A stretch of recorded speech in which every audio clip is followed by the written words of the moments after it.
여러분, 오늘 본문은 나사로의 죽음에 대한 이야기를 기록하고 있습니다.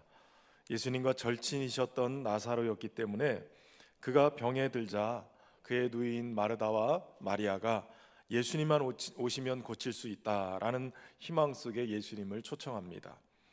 그런데 예수님은 바로 달려가지 않고 왠지 모를 늦장을 부리시고 계시는 거예요. 그러더니 제자들에게 이제 나사로에게 가자고 얘기하세요. 우리 친구 나사로가 잔다라고 말씀하시면서 말이에요.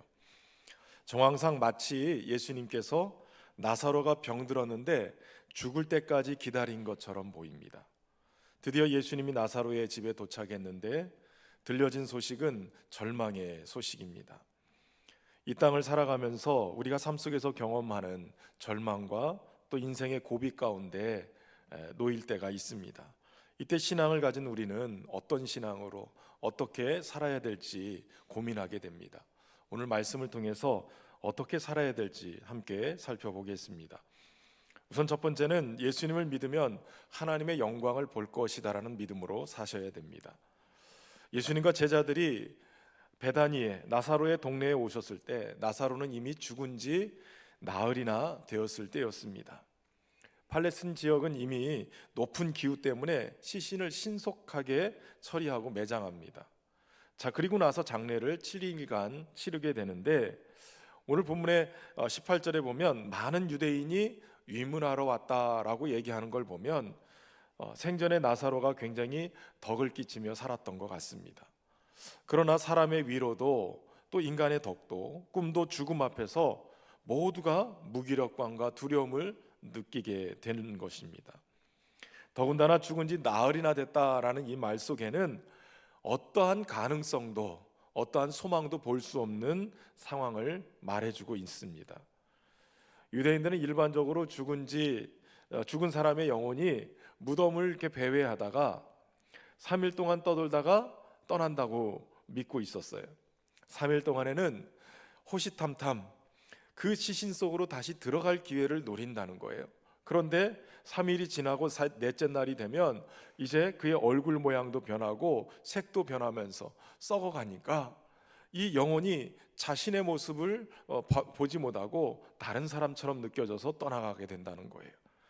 그러니까 나사로가 죽은 지 나흘이 됐다. 그 얘기는 결코 살아날 수 없는 그러한 절망의 상태를 말해주고 있는 거예요. 어떠한 가능성도 남아있지 않습니다. 그저 죽음의 그림자와 드리워지는 상황이죠. 생명도 희망도 능력도 찾아볼 수 없는 어둠뿐인 거예요. 한 조각 빛도 없는 어둠과 그 생명의 호흡이 떠나버린 영원한 침묵 속에 그는 누워있는 것입니다. 구원의 소망도 없이 끝없이 내리는 절망 가운데 슬픔과 눈물의 바다, 영원한 어둠의 나라만 그에게 환영하고 있는 것이죠. 철학자 하이데거는 인간은 태어나면서 죽음을 향해 가고 있다라고 얘기하면서 죽음의 존재로서의 인간을 얘기하였습니다.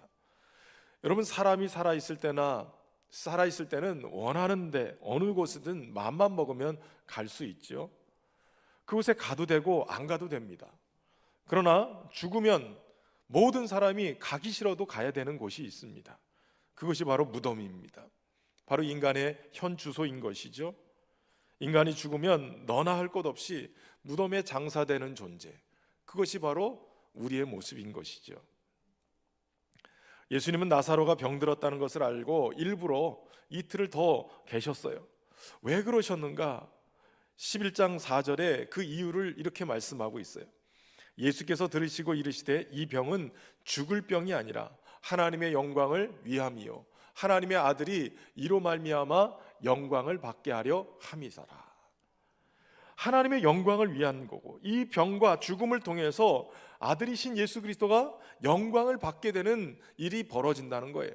그러니까 이미 예수님은 나사로의 병과 죽음을 통해서 드러날 영광을 알고 계셨던 거예요. 그러나 어떤 일이 벌어지는지 알지 못하는 이 마리아와 마르다는 장례를 치르면서 크나큰 슬픔과 아픔을 겪고 있는 것이지요. 예수님께서 베다니에 도착했을 때 마르다는 예수님을 맞으러 나갔어요. 그리고 그곳에서 예수님께 원망 아닌 원망을 쏟아놓습니다. 21절에 마르다가 예수께 여짜오되 주께서 여기 계셨더라면 내 오라버니가 죽지 아니하였겠나이다. 주님이 여기만 계셨으면 내 오라버니가 죽지 않았겠습니다. 왜 인제 오십니까? 이런 얘기죠. 그런데 32절에 보면 마리아의 이야기를 듣고 마리아가 마르다의 이야기를 듣고 예수님께 찾아 나옵니다. 거기에서도 마르다도 동일한 얘기를 하는 것을 보게 돼요. 마리아가 예수 계신 곳에 가서 배웠고 그 발 앞에 엎드려 이르되 주께서 여기 계셨더라면 내 오라버니가 죽지 아니하였겠나이다 라고 얘기해요. 예수님이 진작에 오셨으면 오라버니 나사로가 죽지 않았겠습니다 라고 얘기하는 거예요. 여러분, 이 속에는 바로 이 두 자매가 가지고 있는 믿음이 드러나 있는 거예요. 적어도 예수님은 죽어가는 사람을 살릴 수 있는 치유의 능력을 가지고 계신 분이라는 거예요. 근데 여기에는 또 다른 의미가 또 담겨져 있어요. 예수님은 치료하실 수는 있으나 죽은 자를 살릴 수는 없다라는 것이에요. 진작에 오셨으면 죽지 않았을 것입니다 라고 얘기하고 있는 거예요. 생명의 주님께서 오셔서 죽은 자 가운데서 그를 살리실 것이다 라는 믿음은 없어 보이는 거죠. 그런데 여러분, 복음서를 보면 예수님께서 많은 병자를 고치셨지만 그럼에도 불구하고 죽은 자를 살리시는 기적의 이야기도 나와요.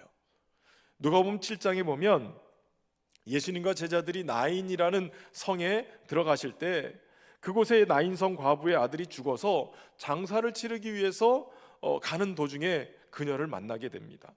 그리고 예수님께서 7장 13절에 이렇게 얘기하세요. 주께서 과부를 보시고 불쌍히 여기사 울지 말라 하시고 가까이 가서 그 관에 손을 대시니 맨자들이 서는지라. 예수께서 이르시되 청년아 내가 네게 말하노니 일어나라 하시매 죽었던 자가 일어나 앉고 말도 하거늘 예수께서 그를 어머니에게 주시니라고 얘기해요. 그리고 마가복음 5장에도 여러분, 예수님께 회당장 야이로가 나옵니다. 내 딸이 죽게 되었으니 오셔서 좀 고쳐주십시오. 그런데 가던 도중에 12의 혈루병에 걸려서 고생하던 한 여인이 예수님의 옷자락에 손을 대면서 고침을 받아요. 그냥 모른 척하고 지나가시면 되는데 예수님이 멈춰서서 그 여인을 찾아내라고 하고 그 여인을 대중 앞에 세우고 그리고 그 여인을 회복시키시는 작업을 하세요. 지금 죽게 된 딸을 앞에 놓고 있는 이 야이로의 마음은 굉장히 급했을 거예요. 그러나 예수님은 이렇게 멈춰서 계셨던 거예요. 예수님이 지체하면서 후에 그곳에서 온 하인이 야이로의 딸이 죽었다라는 소식을 전하게 됩니다.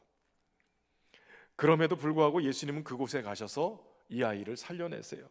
마가복음 5장 41절에 그 아이의 손을 잡고 이르시되 달리다 굼 하시니 번역하면 곧 내가 내게 말하노니 소녀야 일어나라 하심이라. 소녀가 곧 일어나서 걸으니 나이가 12살이라. 사람들이 곧 크게 놀라거늘 이렇게 말씀하시는 거예요. 그러니까 이미 예수님은 죽은 자를 살리시는 기적을 여러 번 행하셨어요. 그런데 마르다와 마리아는 이 사실을 받아들이지 않는 거예요. 믿지 않는 거예요. 예수님 고치시는 치유의 능력은 인정합니다. 그러나 죽은 자를 살리는 믿음 나에게 기대하지 마십시오. 물론 야이로의 딸을 살릴 때 베드로와 야고보와 요한만 데리고 가셨기 때문에 직접 본 제자들이 많지 않았어요. 대부분의 제자는 이야기를 듣고 이 세 제자의 간증을 통해서 들었어요. 그러나 그래도 그들이 믿지 않았어요. 마르다가 주께서 무엇이든지 하나님께 구하시는 것을 하나님이 주실 것을 믿습니다 라고 22절에 얘기할 때 예수님이 네 오라비가 다시 살아나리라 라고 얘기하세요. 네 오라비가 다시 살아날 것이다. 그런데 그녀의 반응은 24절에 이렇게 얘기합니다. 마지막 날 부활 때에는 다시 살아날 줄을 내가 아나이다. 마지막 때 부활의 때 그때 나가서 종말이나 돼서 살아날 걸 믿지 지금 이 자리에서 살 것은 믿지 않습니다라는 거예요. 그러니까 여러분, 주님이 원하시는 믿음과 그녀들이 가지고 있는 믿음이 다른 것을 알게 되어져요. 여기서 마르다가 사용한 아나이다라는 이 단어가 오이다라는 헬라어를 쓰는데요. 이 뜻은 이해했다라는 뜻이에요. 어떤 지식을 내가 소유했다라는 뜻입니다. 그러니까 마르다는 그동안 내가 예수님에 대해서 소문도 듣고 지식적으로 알아보니 예수님은 치료하시는 하나님, 예수님은 치료의 능력을 가지신 것은 내가 들어서 알고 조사해 봐서 알기 때문에 그거에 대한 지식은 있습니다, 이런 뜻이에요. 여러분, 엄밀히 말하면 이건 믿음이 아닌 거예요. 예수님은 이런 지식적인 알에서 그치지 않고 지식적인 알을 뛰어넘는 믿음을 요구하고 계세요. 25절에 보면 우리 한번 읽어볼까? 25절 26절입니다. 예수께서 이르시되 나는 부활이요 생명이니 나를 믿는 자는 죽어도 살겠고 무릇 살아서 나를 믿는 자는 영원히 죽지 아니하리니 이것을 내가 믿느냐.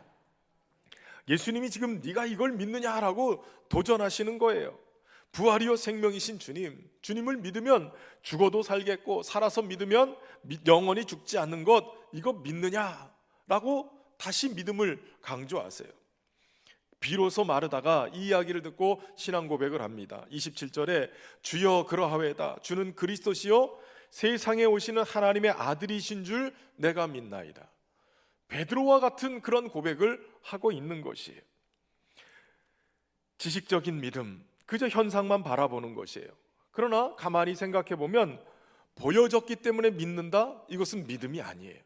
이런 믿음은 바라는 것이고 보지 못하는 것들을 내 삶 속에 실상으로 경험해내고 증거로 만들어내는 것이 믿음이에요. 그러니까 지식적인 법칙을 가끔 떠난다 할지라도 한계를 뛰어넘고 상식을 넘어서서 세계에 대한 이 하나님의 세계에 대한 이 신뢰를 바탕으로 내 삶 속에 그것이 실제가 되게 끌어당기는 힘, 이게 믿음인 거예요. 무덤에 장사한 지 나흘이나 돼서 썩은 내가 진동하는 이 나사로의 무덤에서 그를 살려내는 것은 지식의 영역이 아니라 우리의 믿음의 영역인 거예요. 여러분, 믿어야 하나님의 영광을 보게 되는 거예요. 예수께서 이르시되 내 말이 내가 믿으면 하나님의 영광을 보리라 하지 아니하였느냐. 예수님은 믿어야만 하나님의 영광을 볼 수 있다고 말씀하세요. 그럼 우리 믿음이 회복되어지고 온전케 되어져서 죽은 자를 살리시는 예수 그리스도, 이 땅에 오셔서 십자가에 죽으시고 부활하신 이 생명의 주님 온전히 믿으면 예수님을 통해서 영원한 생명을 얻고 하나님의 영광을 보게 되는 은혜가 있을 줄로 믿습니다. 믿음으로 도전하고 믿음으로 주님의 영광을 보는 삶이 되기를 주의 이름으로 축원합니다. 두 번째는 예수님은 인간을 향한 사랑으로 비통히 여기시고 눈물을 흘리십니다. 오늘 우리가 믿어야 될 주님은 어떤 분이시냐? 인간을 너무나도 사랑하시는 분이신 거예요. 죄로 인해 저주와 불행에 감염된 인간을 하나님의 복으로 회복하시기 위해서 예수님은 이 땅에 오셨어요.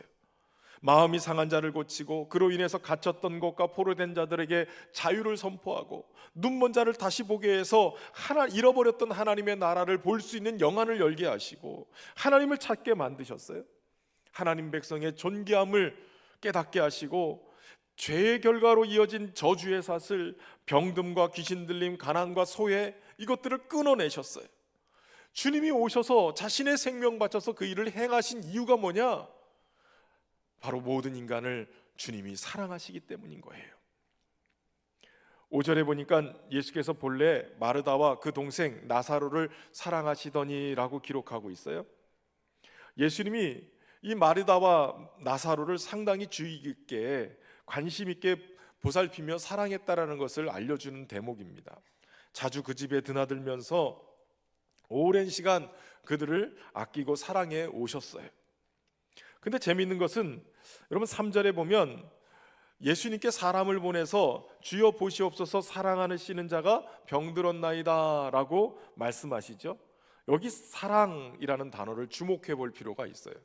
여러분 헬라어에는 사랑이 몇 가지로 이렇게 표현되는 단어들이 있습니다. 하나님이 인간을 사랑하시는 그 신적인 사랑을 아가페라고 표현하죠. 그리고 남녀 간의 사랑을 얘기할 때 이걸 에로스라고 표현합니다. 그리고 친구 간의 사랑, 우정을 얘기할 때 이거는 필레오라는 단어를 씁니다. 그런데 지금 예수님께 나와서 주여 보시옵소서 사랑하는 자가 병들었나이다 할 때 이 단어는 필레오를 쓴 거예요. 우정의 관계로 얘기하는 거예요. 그런데 앞에서 얘기한 마르다와 그 동생과 나사로를 사랑하시더니라고 했던 그 예수님이 그들을 사랑하셨다라는 이 단어는 아가페가 쓰여졌어요. 한마디로 얘기하면 예수님은 마르다와 그의 동생과 나사로를 하나님의 사랑인 이 아가페적인 사랑으로 사랑하셨다면 그들은 주님의 사랑을 친구 간의 사랑인 필레오로 받아들이고 있다는 거예요. 여러분, 하나님은 오늘도 우리에게 끊임없는, 끊을 수 없는 하나님의 사랑을 부어주고 계시는데 우리는 언제 변할지 모르는 친구 간의 사랑, 우정 정도로만 주님의 사랑을 받아들이고 있다면 이건 좀 심각한 문제라는 거예요. 여러분, 하나님의 사랑으로 온전히 받아들일 수 있기를 주의 이름으로 축원합니다. 주님의 사랑을 또한 알 수 있는 문구가 있는데 오늘 34절 35절이에요. 이르시되 그를 어디에 두었느냐 이르되 주여 와서 보옵소서 하니 예수께서 눈물을 흘리시더라. 예수님은 나사로를 바라보시면서 눈물을 흘리신 거예요. 인간에 대한 무한한 사랑과 연민을 이곳에서 알 수 있는 거죠. 예수님의 눈물 속에 나사로에 대한 사랑을 사람들도 얘기하고 있는 거예요. 여러분, 그러니까 깊은 사랑의 표시가 눈물로 나타난 것이죠. 어떤 사람이 우리를 위해서 울어주겠어요? 그러나 여러분, 예수님은 하나님의 사랑을 안고 우리를 향해서 여전히 눈물을 흘리고 계시는 분이세요. 죽음의 공포에 쓸려있는 영혼들, 인생의 고통 속에서 헤어나오지 못한 자들, 깊은 신음 속에 깊은 웅덩이에 빠져서 신음하고 있는 자들을 향해서 우리 주님은 울고 계시는 거예요. 여러분, 그 사랑이 우리에게 함께하고 있는 것을 깨달을 수 있기를 바랍니다. 여러분, 주님의 사랑을 좀 더 강력하게 표현하고 있는 단어가 오늘 33절과 38절에 등장하게 되는데 여기에 등장하는 비통이라는 단어예요. 비통이 여기셨다라고 표현하는 거예요. 이 비통이라는 단어는 원래 의미가 분노로 말처럼 씩씩거리다 이런 뜻을 가지고 있어요. 그러니까 엄청나게 화가 나서 분노하고 계시는 예수님의 모습을 지금 보여주고 있는 거예요. 아니, 예수님께서 왜 나사로의 죽음 앞에서 이렇게 엄청난 분노를 쏟아놓고 있는가? 그 이유에 대해서 여러 주석가들이 몇 가지로 설명을 합니다. 그 첫 번째는 자기 자신의 심령이 약하기 때문에, 내가 능력이 없어서 나사로가 죽은 것 같아 이러고선 자책하면서 예수님이 분노하셨다는 거예요. 자기의 자신에 대해서. 어떤 주석가는 유대인들의 가식적인 울음 때문에, 여러분, 장례를 치르다 보면 요즘은 거의 그런 적 없는데 옛날 어른들은 장례 앞에서 들어오면서 막 아이고 아이고 하면서 막 통곡하시죠. 한참 우시는 것 같더니 어떻게 하다 돌아가셨대? 그러고선 또 물어보세요. 또 다시 또 한참 우시더니 그래, 어디 가서 밥 먹어야 돼? 그래서 또 물어보시고 가세요. 이게 어느 날 보니까 이게 형식적인 그러한 모습을 가지고 있어요. 이런 것 때문에 예수님이 분노하셨다. 또한 세 번째는 유대인 또 마르다 이 두 자매의 불신앙 때문에, 믿지 못하는 것 때문에 예수님이 분노하셨다는 거예요. 그리고 네 번째는 예수님의 생명을 위험에 처하게끔 자꾸 강요하는 그 일들 때문에 분노하셨다는 거예요. 이 네 가지 다 나름대로는 의미가 있다라고 생각하지만 저는 다섯 번째 이유가 더 확실한 것 같아요. 그것은 바로 인류를 지배하고 있는 사망의 권세 때문에 예수님이 분노하셨다는 거예요. 바로 나사로의 죽음을 앞에 두고 그 무덤 앞에서 예수님은 지금 나사로를 사망의 권세 아래 메어서 종노릇하게 만들고 그 위에 굴림해서 인류를 두려움 속에 지배하고 끌고 갔던 그 사망의 세력을 놓고 분노하고 계셨다라는 거예요. 사망 권세가 우리 인생을 가두고 굴림하며 지배하는 것들이 있죠. 바로 우리의 죄와 상처와 환경을 통해서 우리를 지배하고 있어요. 하나님의 말씀을 저버리고 범죄한 인간들은 하나님으로부터 떨어져서 죄의 법 아래 매번 사로잡혀서 벗어날 수 없는 존재인 것을 성경은 얘기하고 있어요. 죄로 인해서 미움과 불행과 병든과 죽음이 찾아오고 결국 죄의 싹신 이 사망에 매여서 옴짝달싹할 수 없는 그런 인생, 죄에 갇혀서 불행한 존재로 살아가는 인간들에게는 또한 상처가 많아요. 이 상처는 불행이라는 이름으로 또 저주라는 이름으로 우리의 삶 속에 들어와서 또다시 우리의 인생을 자꾸 어둠으로 끌고 가는 것을 보게 되어져요. 과거의 상처가 오늘의 나를 만들고 또 그 상처를 벗어나지 않는 한 미래의 나 또한 상처투성인 인생을 살게 만들어가는 거예요. 불행과 저주 속에 사는 인생이 만든 환경 또한 우리를 가둬놔요. 우리가 어쩔 수 없는, 사회가 어그러진, 그래서 정의가 땅에 떨어지고 소외가 일어나는 그러한 환경적인 것들로 사로잡아 가는 거예요. 심리적, 신체적, 사회적 고통은 누구나 다 겪는 거예요. 그렇지만 그 고통을 특별한 괴로움으로 만드는 것을 외로움이라고 정의할 수 있어요. 여러분, 최근에 세계보건기구 WHO에서 이 외로움이라는 것을 긴급한 세계보건의 위협으로 간주하고 사회적 연결위원회라는 것을 발족했어요. 그러니까 코로나처럼 이 외로움이라는 것이 질병으로 다가와 이 사회를, 문제를 일으키고 있다는 거예요. 심지어는 영국과 일본에서 이 외로움을 담당하는 장관까지 임명을 했어요. 그만큼 심각한 거죠. 한 조사기관에서 통계를 냈는데 우리나라 사람, 성인 남녀를 대상으로 나는 평소 일상생활에서 외로움을 느낀다라고 표시한 사람이 몇 명이나 되나? 55%래요. 반 이상은 평소에 외로움을 느낀다는 거예요. 근데 국민 4명 중에 1명은 치료가 필요할 정도로 외로움을 느낀대요. 그 여기 많이 환자들이 앉아 있는 거예요. 치료가 필요할 정도로. 그런데 교회 안에서도 외롭대요. 그 교회 안에 있는 사람들이 왜 외로운가를 조사해 봤더니 첫 번째가 마음 터놓고 이야기할 사람이 없어서 45.5%가 나왔어요. 여러분, 사랑방 방장들 있지 않습니까? 마을지기들, 위에서 기도하고 마음을 나눌 수 있는 그런 사람들이 있어야 되는데 마음을 터놓고 얘기할 사람이 없다는 거예요. 그리고 두 번째는 교회 활동에 참여하지 못할 때 20.5%가 외로움을 느낀대요. 그리고 세 번째는 교회에서 같이 식사하거나 차 마실 사람이 없을 때 16.5%가 외로움을 느낀대요. 이거 해결 방법 딱 있죠. 교회 활동에 참여 못할 때가 아니라 참여하면 돼요. 여러 모임이나 프로그램이 있으면 참여하시면 외로움을 안 느껴요. 그리고 오늘 3부 예배 끝나고 저녁 식당에 올라가서 혼자 식사하시는 분 있으면 그 옆에 가서 같이 식사하세요. 그러면 외로움을 느끼지 않는다는 거예요. 여러분, 적어도 교회 공동체는 외롭지 않게 만들어야 되지 않겠어요?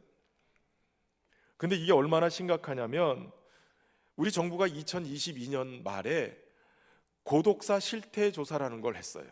그동안엔 이런 게 굉장히 중요하게 안 느껴졌어요. 그런데 어느 순간부터인가 고독사, 혼자서 질병이 됐든 뭐가 됐든 혼자서 죽어서 이 어느 날 보니까 돌아가 계신 그런 상황을 보게 되는 것을 보고 실태 조사를 했어요. 2021년 고독사 사망자 수가 3,378명이에요. 그런데 이걸 성별로 분류를 해봤더니 매년 남성이 여성에 비해서 4배가 많았대요. 2021년 경우에는 5.3배가 많았대요. 남자들이 점점 불쌍해지고 있어요. 연령별로 따지니까 5, 60대가 가장 많은 비중을 차지하고 있었어요. 52.8%에서 60.1%. 5, 60대가 외로운 거예요. 근데 제가 이 통계를 보다가 깜짝 놀란 게 하나 있었어요. 그게 뭐냐면 이 고독사 중에 질병 때문에 혼자 있다가 돌아가시는 그런 게 아니라 자살하는 경우가 있다는 거예요. 고독사 때문에 자살하는 경우를 보니까 40, 50대에 비해서 20, 30대 청년 세대가 비중이 많게는 3배까지 나오는 거예요. 그러니까 젊은 사람들이 지금 너무나도 고통을 겪고 힘들고 아픈데 혼자 있으니까 외롭고 괴로워서 그 괴로움에 극한 경험을 하면서 삶을 포기하는 일이 벌어지더라는 거예요.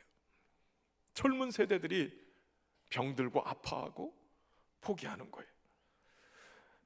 사망 권세가 이렇게 죄와 저주, 상처와 환경을 올가매서 멀쩡하던 사람들을 끌고 인생을 묻고 지배하면서 끌려가는 거예요. 칼빈은 이 부분을 해석하면서 이렇게 해석해요. 그리스도는 단지 나사로의 무덤을 구경하러 온 것이 아니라 싸우러 오신 것이다. 그러므로 그가 분노하신 것은 이상한 일이 아니다. 그가 정복하셔야 될 죽음의 폭군이 바로 그의 목전 앞에 있었기 때문이다. 나사로의 죽음 앞에서 예수님은 자신이 십자가를 지고 죽으시면서 인간의 죄를 해결하고 인간을 이 사망의 권세로부터 풀어내야 될, 자유케 해야 될 그 사명을, 그 싸워야 될 대상을 나사로의 무덤 앞에서 만나게 된 거예요. 그러니 예수님은 거기서 죽음의 폭군과 분노하면서 싸움을 준비하고 계셨던 거예요. 인간을 사랑하셨기 때문에 자신의 생명을 내어주시기까지 사망 권세와 싸우기 위해서 오신 주님이 저와 여러분을 사랑하시는 분인 것을 여러분 믿으시기 바랍니다. 사망의 권세로 사랑하는 사람들을 갈라놓고 절망으로 몰아내서 인생을 악한 권세로부터 그렇게 휩쓸려가는 인생을 찾아나시기 위해서, 되찾기 위해서 주님이 이 땅에 오신 것을 여러분 믿으시길 바랍니다. 우리를 사랑하신 그 사랑을 끝까지 붙드는 믿음이 우리 안에 있기를 주의 이름으로 축원합니다. 마지막 세 번째는 부활이요 생명이신 주님의 말씀을 들을 때 우리가 살아나는 역사가 있다는 것이에요. 여러분, 예수님은 생명을 주시는 분이세요. 그런데 부활시킨다고 하지 않고 자기 자신이 곧 부활이요 생명이라고 말씀하세요. 25절에 보니까 예수께서 이르시되 나는 부활이요 생명이니 나를 믿는 자는 죽어도 살겠고 무릇 살아서 나를 믿는 자는 영원히 죽지 아니하리니 이것을 내가 믿느냐라고 말씀하세요. 내가 살려줄게 이렇게 말씀하신 게 아니라 예수님 자신이 부활이요 생명이라고 말씀하세요. 이것은 하나님이 인간에게 주시는 최대의 선물인 영생을 시작할 수 있는 능력이 예수님 안에 이미 들어있다고 말씀하는 거예요. 모든 인류를 구원할 수 있는 구원의 생명이 예수 그리스도 안에 들어있다는 것을 말씀하는 거예요. 요한복음 5장 26절에 아버지께서 자기 속에 생명이 있음 같이 아들에게도 생명을 주어 그 속에 있게 하셨다고 말씀하세요. 요한일서 5장 11절에서 12절에 또 증거는 이것이니 하나님이 우리에게 영생을 주신 것과 이 생명이 그의 아들 안에 있는 그것이라. 아들이 있는 자에게는 생명이 있고 하나님의 아들이 없는 자에게는 생명이 없느니라. 여러분, 예수님은 생명 그 자체이신 거예요. 부활이요 생명이시기 때문에 그분은 그분의 생명을 나누어서 다시 살게 하실 수 있는 거예요. 어떻게 살게 하시느냐? 들을 때 사는 거예요. 요한복음 5장 24절 같이 한번 읽어볼까요? 시작. 내가 진실로 너희에게 이르노니 내 말을 듣고 또 나 보내시는 이를 믿는 자는 영생을 얻었고 심판에 이르지 아니하나니 사망에서 생명으로 옮겼느니라. 아멘. 주님의 말을 듣고 믿는 자는 사망에서 생명으로 옮긴 줄로 믿습니다. 부활이요 생명이신 예수님을 믿으면 하나님의 영광을 보게 되는 거예요. 그 생명의 말씀, 생명의 부르심의 말씀을 듣기 위해서 해야 될 일이 있어요. 그분의 영광을 보기 위해서 해야 될 세 가지인데, 첫 번째는 39절에 예수께서 이르시되 돌을 옮겨 놓으라 하셨어요. 무덤을 막고 있는 돌문을 굴려야 된다는 거예요.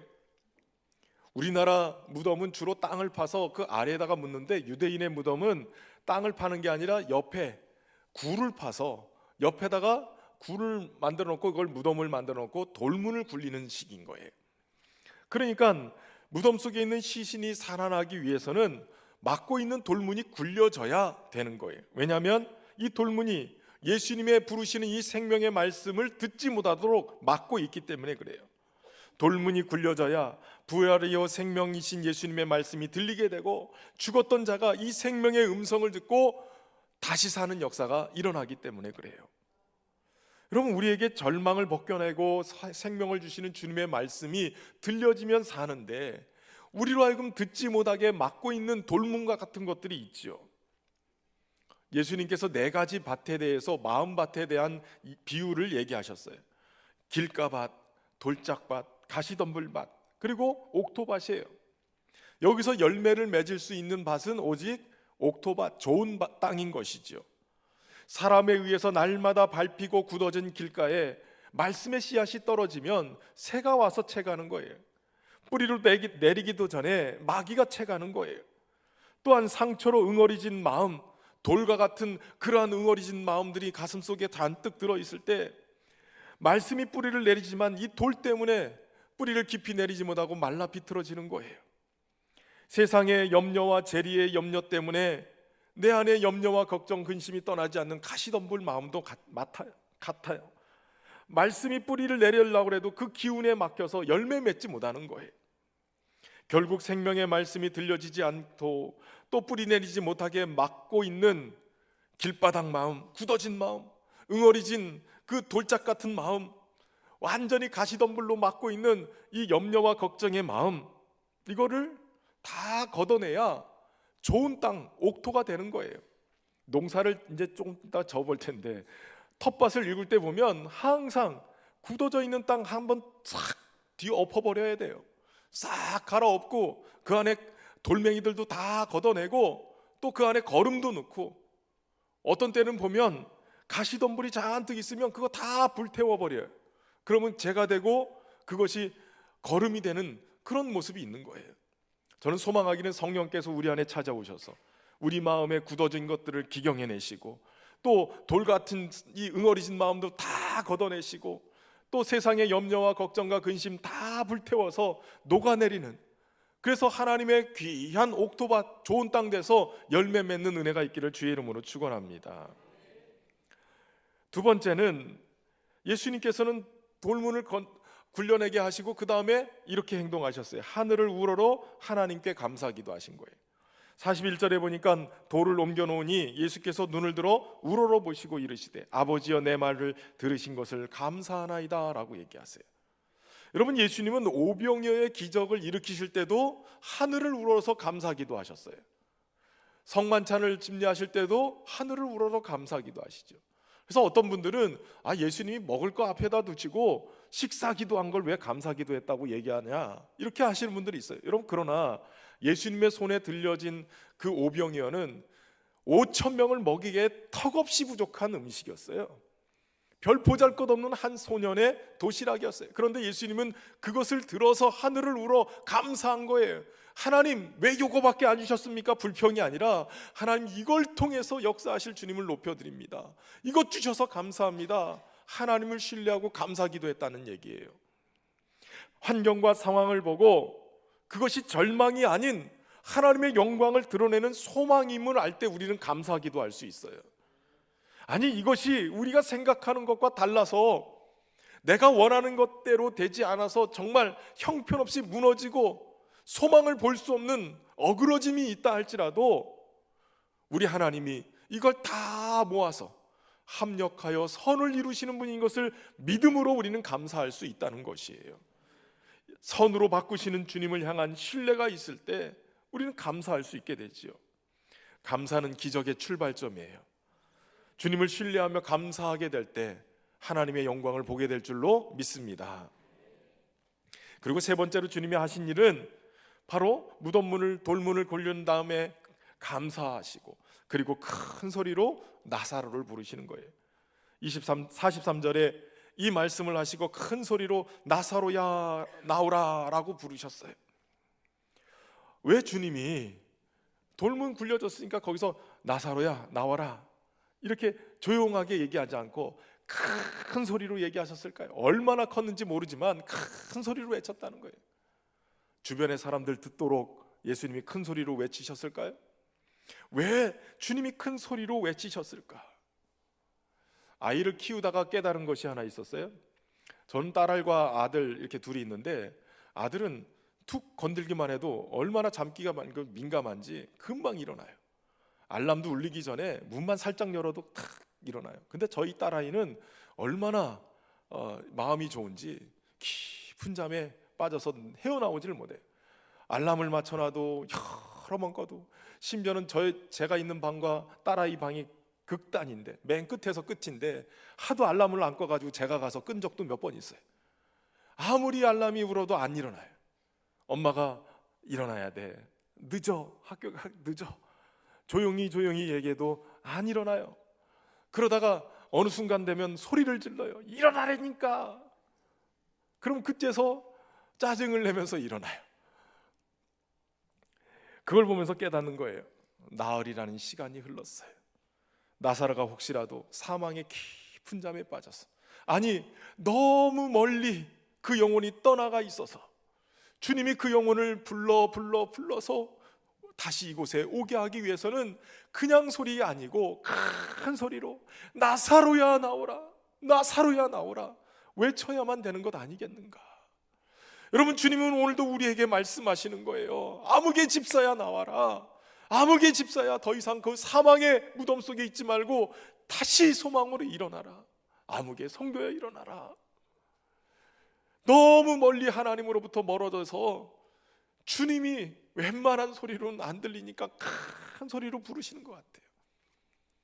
가끔 가다가 기도가 잘 안 되는 분들 주여 삼창하는 거예요. 한국 교회는 주여 삼창하잖아요. 코리안식 기도하자 그러면 주여 삼창이잖아요. 그냥 부르면 안 돼요. 어떻게 불러야 돼요? 아주 큰 소리로 불러야 돼요. 주여! 목이 터져라고 불러요. 저 하늘 보좌에서 아예 그냥 뛰어내려올 정도로 그렇게 부르죠. 그런데 여러분, 기도가 항상 잘 통하고 있는, 주님과 교제가 통하고 있는 사람들은 그저 앉아서 주여 이래도 주님이 가까이 계신 것처럼 느껴져요. 여러분, 우리 주님이 큰 소리로, 깊은 잠에 빠져서 못 듣게 될까 봐 큰 소리로 나사로를 부르시는 거예요. 우리를 향해서도 주님이 그렇게 부르고 계시는 거예요.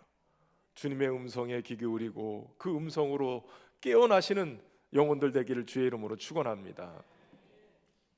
여러분, 그런데 재미있는 것은 예수님이 무덤에서 나사로의 이름을 부르셨다는 거예요. 여러분, 우리 주님은 우리의 이름을 알고 계세요. 심지어는 여리고를 지나가다가 사람들이 너무 많아서 치여서 어쩔 수 없이 돌 무화과 나무에 올라간 삭개오라는 사람 처음 만났는데 예수님이 삭개오야 내려와라, 그의 이름을 불러주시는 거예요. 근데 이미 사랑하는 사람이었기 때문에 나사로의 이름은 알고 계셨겠지요. 근데 예수님이 그냥 나와라 이러면 될 텐데 나사로야 나와라 왜 이러셨을까요? 여러분, 유대인의 무덤은 대부분 가족묘예요. 그래서 한 곳을 파고 그 안에 들어가면 가족들이 다 있어요. 엄마, 아빠, 할아버지, 할머니 다 있는 거예요. 그러니까 나사로야 나오라 하지 않으면 엄마, 아빠, 할아버지, 할머니 다 나오시는 거예요. 그래서 나사로만 나와라 이렇게 주님이 말씀하신 거죠. 여러분, 주님은 오늘 우리의 이름을 부르고 계세요. 아무개야 나오라, 아무개야 나오라. 더 이상 사망의 무덤 속에 있지 말고 나와라. 그 음성을 들을 수 있길 주의 이름으로 축원합니다. 에스겔에게 찾아오신 하나님은 환상 중에 마른 뼈가 가득한 골짜기로 그를 데려갑니다. 그 마른 뼈는 소망을 잃은 이스라엘을 상징적으로 보여주시는 거죠. 그런데 에스겔에게 하나님은 하나님의 말씀을 대언하라고 그러세요. 하나님의 말씀을 대언하니까 마른 뼈들이 살아나기 시작하는데 이 뼈 저 뼈 맞아 들어가기 시작하면서 제자리를 찾고요, 사람의 모양이 되고 어느 순간인가 이스라엘의 큰 군대가 되어 서 있는 것을 보게 되어져요. 여러분, 하나님의 말씀에는 능력이 있어요. 그 말씀으로 천지를 창조하셨을 뿐만 아니라 말씀을 보내서 우리를 치료하시고 그 말씀으로 우리의 위험한 지경에서 건지시는 분이세요. 말씀의 능력이 있어요. 말씀을 듣는 자에게는 이 생명의 역사가 일어나서 사는 일이 벌어지는 거예요. 한 번의 말씀이 아니라 뼈가 들어맞고 사람의 모양을 갖추고 큰 군대가 되기까지 그 말씀은 계속적으로 들려야 되는 거예요. 여러분, 물론 한 번의 말씀을 은혜를 받고 사는 역사가 있지만 때로는 너무 멀리 갔거나 너무 많이 무뎌져 있으면 주님의 생명의 말씀이 계속적으로 들려져야 돼요. 말씀의 은혜를 계속 입어서 우리의 영혼이 자꾸 살아나야 돼요. 여러분 안에 그런 주의 말씀이 계속적으로 들려서 사는 역사 있기를 주의 이름으로 축원합니다. 여러분, 그런데 나사로가 다시 살아날 수 있었던 이유가 무엇일까요? 아니, 다른 말로 물어볼까요? 나사로의 귀에 주님의 말씀이 들려질 수 있었던 이유, 그가 어떻게 살아날 수 있었을까? 묵상하다 보니까 중요한 진리 한 가지 깨달았어요. 나사로가 완전히 죽었기 때문이에요. 완전히 죽은 거예요. 4일이 됐으니까 완전히 죽은 거죠. 나의 주장을 내려놓고 내 욕망과 죄가 완전히 죽었을 때만 주님의 말씀이 들려지는 거예요. 말씀이 들려져도 여전히 내 자아가 죽지 않고 살아있으면 내 고집대로, 내 마음대로, 내 생각대로 계속 하나님의 말씀을 거절하는 거예요.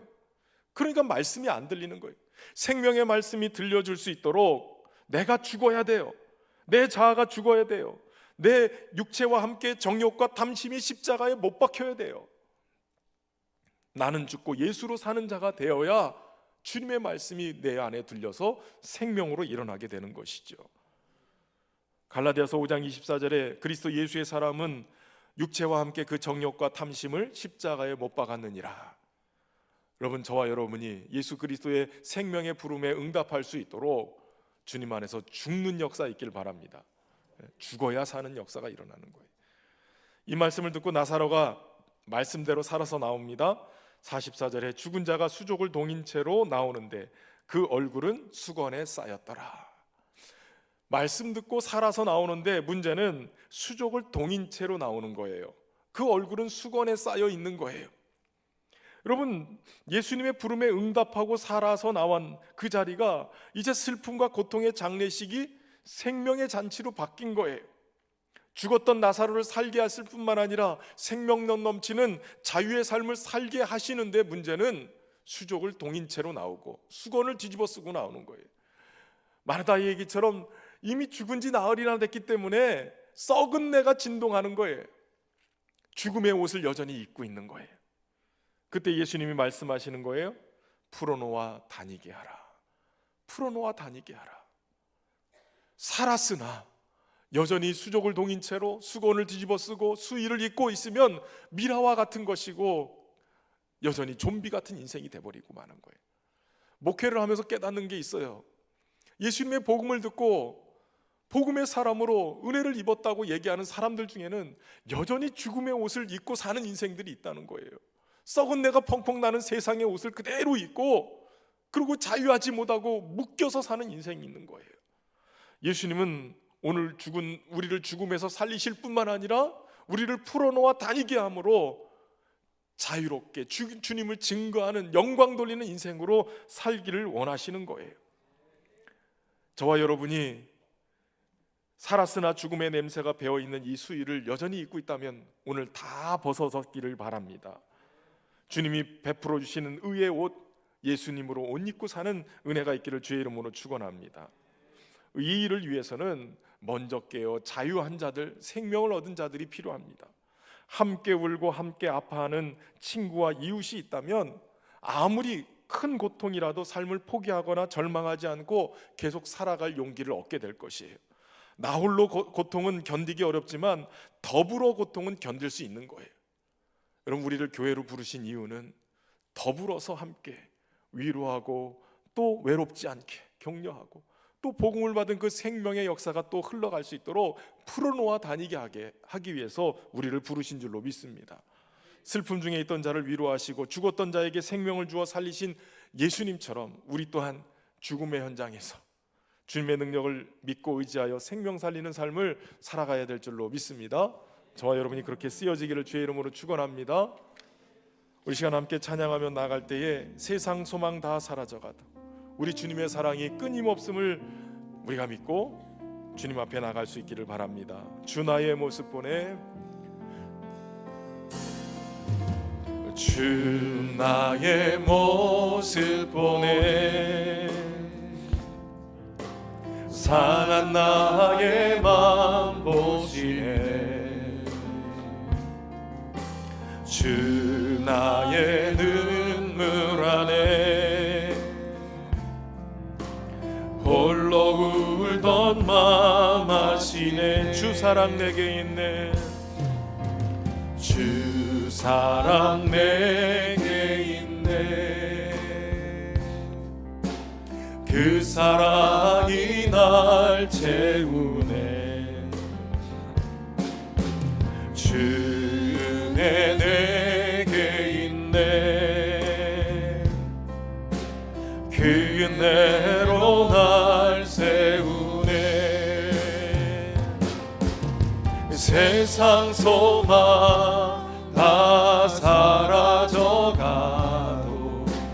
주의 사랑은 끝이 없으니 살아가는 이 모든 순간이 주 은혜임을 나는 믿는. 세상 소망 다 사라져가도 주의 사랑은 끝이 없으니 살아가는 모든 순간이 주의 은혜임을 나는 믿네. 이 시간 우리가 함께 기도하며 나갈 때 우리를 사랑하셔서 오늘도 생명 주셔서 살게 하시는 주님의 음성을 우리가 듣기를 원합니다. 하나님, 풀어놓아 다니게 하라는 주님의 말씀대로 생명 살리는 귀한 일들을 감당할 수 있도록 먼저 우리가 우리의 사망의 문에서 어둠의 그것에서 빠져나올 수 있도록 인도하시고 주님의 그 놀라운 사랑의 음성을 듣고 사는 역사가 있도록 인도해 주옵소서. 우리 합심해서 함께 기도하며 나가겠습니다. 살아계신 아버지 하나님, 주님의 은혜와 사랑으로 우리를 붙드시고 인도해 주셔서 감사합니다. 빛인 하나님의 사랑과 은혜로 충만케 하셔서 오늘도 우리에게 들려주신 주님의 말씀으로 우리의 영혼이 깨어나게 하시고 다시 살게 하시고 하나님의 은혜, 하나님의 영광을 볼 수 있는 믿음의 역사가 일어나기를 소망합니다. 하나님, 우리의 가정과 우리의 자녀와 우리의 삶의 자리에 하나님 사는 역사들이 일어날 수 있도록 주님 우리를 보내셔서 주의 말씀을 대언케 하시고 풀어놓아 다니게 하시는 귀한 일들을 우리가 감당해내는 은혜가 있도록 인도하시기를 소망합니다. 세상의 소망이 다 끊어져도 주님의 사랑이 오늘도 우리를 붙들고 있는 것을 믿사오니 주님, 우리가 주님의 사랑 안에서 하나님 사는 역사가 있게 하시고 살리는 삶을 살아갈 수 있도록 하나님 축복하여 주옵소서. 주님의 사랑 오늘도 붙드시고 인도하실 줄로 감사합니다. 살아계신 하나님 아버지, 오늘도 믿으면 주의 영광을 보리라 하신 주님께서 여전히 우리를 사랑하시고 주님의 생명의 부름을 우리에게 외치시는 것을 깨닫게 하시니 감사합니다. 우리의 인생을 절망과 어둠으로 끌고 가던 그 모든 끈이 끊어지게 하시고 오직 주님의 생명의 부름에 응답하는 역사가 있게 하셔서 다시 살아나고 하나님의 역사를 증거하는 인생이 될 수 있도록 축복하여 주옵소서. 풀어놓아 다니게 하라 하신 주님의 말씀대로 여전히 묶여있고 여전히 세상 속에 절망하고 있는 자들을 풀어놓아 살리는 귀한 사명을 우리가 감당할 수 있도록 은혜 베풀어 주옵소서. 예수님의 이름으로 기도하옵나이다.